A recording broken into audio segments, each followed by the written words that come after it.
There are a few definitions I want to clarify right here. You will see and hear the term "in the driving zone" throughout this production. This term refers to someone who is paying 100% attention and is completely focused on driving while driving. No distractions at all. They are in the driving zone. I never use the word accident when talking about traffic collisions and crashes. Many driver education experts don't use it either. Most people associate the word accident with something happening by chance. We know that over 80% of collisions and crashes happen because of some form of distracted driving. We also know that distracted driving is a choice. It does not happen by chance. Therefore, you will not hear the word accident in this production. I want to explain the term new driver. I consider a new driver to be someone who has been driving less than 5 years. I do this because all the statistics and research point to the first 5 years of driving as being the most dangerous.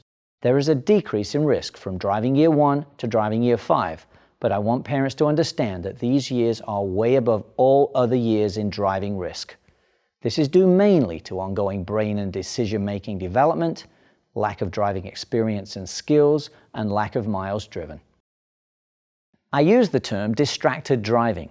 I need to clarify this term because there are certainly a lot of different definitions floating around. Using a smartphone while driving is obviously a distraction, as your eyes and mind are not paying full attention to the task of driving. But there is a huge focus by government and media outlets on texting as if it's the only driving distraction, and this is just wrong. We know there are thousands of different functions for smartphones and smart devices. Looking at or typing anything on a smartphone while driving is a dangerous and needless distraction. Another confusing problem for parents can be in the statistics released for distracted driving. Firstly, statistics of any kind for this did not even exist before 2005, and we know distracted driving was causing collisions and crashes way before that. Also, what is reported as distracted driving in statistical data is not consistent. For example, fatigue or someone falling asleep while driving is separated from distracted driving in some statistical reports and not separated in others. I don't separate them here. Let me explain why. If a vehicle runs a red light or comes into your lane, you don't care if the driver is texting, asleep, or drunk. You only care about seeing their vehicle early enough to make the necessary moves so that they don't hit you. Anything that can cause a driver to lose attention to driving, I call distracted driving, whether it's fatigue, hamburger, smart device, or alcohol related. I'm certainly not the only one who makes this distinction. Many driver education teachers do the same thing. Over 80% of collisions and crashes on our roads involve some form of distracted driving.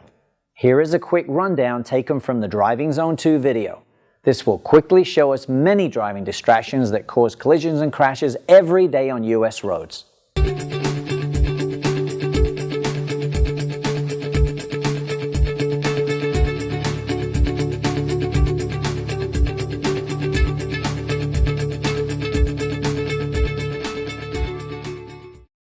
It's just staggering how many driving distractions are out there on the roads. Believe me, that certainly wasn't a complete list. Knowing about distracted driving research and seeing PSAs such as Wake Up can be enough for some parents to permanently change to safer driving habits. But having spoken with so many parents and teens over the years, I know I need to expand on things here to help convince even more people that cutting out distracted driving will set a much safer example for children.